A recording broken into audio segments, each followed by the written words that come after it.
ನ್ಯಾಯಮೂರ್ತಿ ಸಂತೋಷ್ ಹೆಗ್ಡೆ. ಜನನ 1940 ಜೂನ್ 16. ಸ್ಥಳ ಉಡುಪಿ ಜಿಲ್ಲೆಯ ನಿಟ್ಟೆ. ತಂದೆ ತಾಯಿ ನ್ಯಾಯಮೂರ್ತಿ ಕೆ. ಸದಾನಂದ ಹೆಗಡೆ ಹಾಗೂ ಮೀನಾಕ್ಷಿ ಹೆಗಡೆ. ಪತ್ನಿ ಶ್ರೀಮತಿ ಶಾರದಾ ಹೆಗಡೆ. ಕಾರ್ಯಕ್ಷೇತ್ರ ನ್ಯಾಯಮೂರ್ತಿ.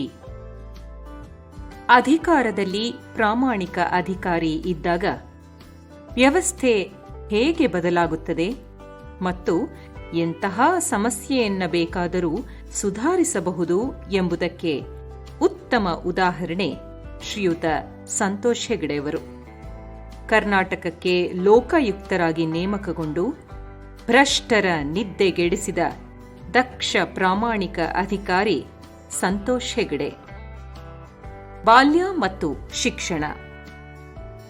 ಸಂತೋಷ್ ಹೆಗಡೆಯವರು ನ್ಯಾಯಮೂರ್ತಿ ಕೆಎಸ್ ಹೆಗಡೆ ಹಾಗೂ ಅವರ ಪತ್ನಿ ಮೀನಾಕ್ಷಿ ಹೆಗಡೆ ದಂಪತಿಗಳಿಗೆ ಜನಿಸಿದ 6 ಮಂದಿ ಮಕ್ಕಳ ಪೈಕಿ ಇವರು ಒಬ್ಬರು. ತಂದೆ ಸದಾನಂದ ಹೆಗಡೆ 1952ನೇ ಇಸವಿಯಲ್ಲಿ ಮೊದಲನೆಯ ರಾಜ್ಯಸಭಾ ಸದಸ್ಯರಾಗಿ ಗುರುತಿಸಿಕೊಂಡವರು ಎಂಬುದು ವಿಶೇಷ.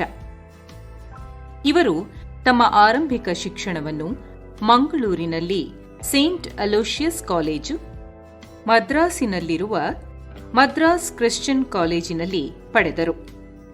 ಅವರು ಬೆಂಗಳೂರಿನ ಸೇಂಟ್ ಜೋಸೆಫ್ ಕಾಲೇಜಿನಲ್ಲಿ ತಮ್ಮ ಇಂಟರ್ಮೀಡಿಯೇಟ್ ಪರೀಕ್ಷೆಯನ್ನು ಸಂಪೂರ್ಣಗೊಳಿಸಿದರು ಮತ್ತು ಸೆಂಟ್ರಲ್ ಕಾಲೇಜಿನಿಂದ ಬಿಎಸ್ಸಿ ಪದವಿಯನ್ನು ಪಡೆದರು.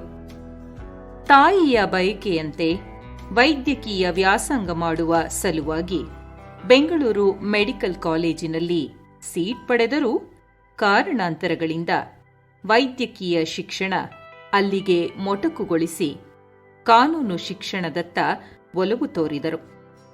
ಬೆಂಗಳೂರಿನ ಸರ್ಕಾರಿ ಕಾನೂನು ಕಾಲೇಜಿನಿಂದ ಅವರು 1965ರಲ್ಲಿ ಕಾನೂನು ಪದವಿಯನ್ನು ಪಡೆದು ತೇರ್ಗಡೆಯಾದರು.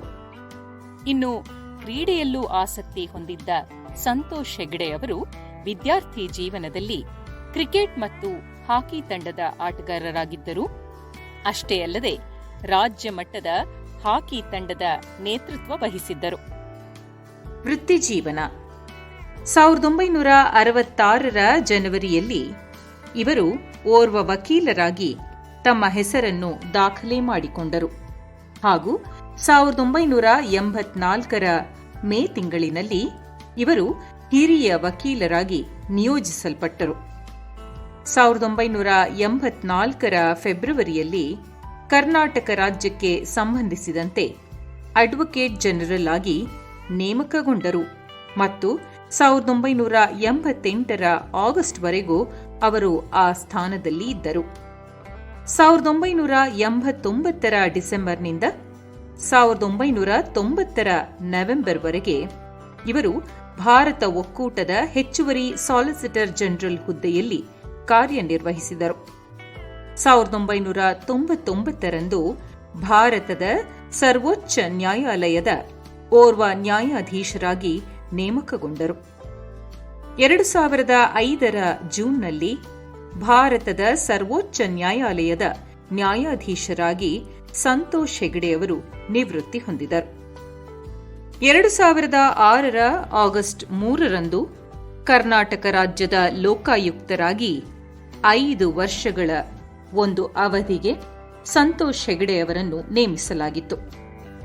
ಆಗಸ್ಟ್ 2, 2011ರಂದು ಅವರು ನಿವೃತ್ತಿ ಹೊಂದಿದರು. ಸಾಧನೆ. ಕರ್ನಾಟಕದ ಲೋಕಾಯುಕ್ತರಾಗಿ ಬಳ್ಳಾರಿಯಲ್ಲಿನ ಗಣಿಗಳಲ್ಲಿ ಕಂಡುಬಂದ ಪ್ರಮುಖ ಕಾನೂನುಬಾಹಿರ ಚಟುವಟಿಕೆಗಳನ್ನು ಬಹಿರಂಗಪಡಿಸಿದ್ದರು. ಬಳ್ಳಾರಿ ಜಿಲ್ಲೆಯ ಸಂಡೂರಿನ ರಾಮಗಢ ಪ್ರದೇಶದ ಗಣಿ ಪ್ರದೇಶಕ್ಕೆ ಮೇ 2008ರಲ್ಲಿ ಭೇಟಿ ನೀಡಿದ ಹೆಗ್ಡೆಯವರು ಅಕ್ರಮ ಗಣಿಗಾರಿಕೆಯ ಬೆಡಗು ಬಿನ್ನಾಣಕ್ಕೆ ದಂಗಾದರು. ಅದೇ ವರ್ಷ ಡಿಸೆಂಬರ್ನಲ್ಲಿ ಲೋಕಾಯುಕ್ತದ ಮಧ್ಯಂತರ ವರದಿಯನ್ನು ಸರ್ಕಾರಕ್ಕೆ ಸಲ್ಲಿಸಿದರು. ಬಳ್ಳಾರಿ ಜಿಲ್ಲೆಯ ಉತ್ಕೃಷ್ಟ ಅದಿರು ಹೊರ ದೇಶಗಳಿಗೆ ಅಕ್ರಮವಾಗಿ ರಫ್ತಾಗುತ್ತಿದ್ದುದನ್ನು ಕಣ್ಣಾರೆ ಕಂಡ ಇವರು ಬೇಲೇಕೇರಿ ಬಂದರಿನ ಮೇಲೆ ದಾಳಿ ನಡೆಸಿದರು. ಆ ಮೂಲಕ ಬ್ರಹ್ಮಾಂಡ ಅಕ್ರಮ ಬಯಲಿಗೆಳೆದರು.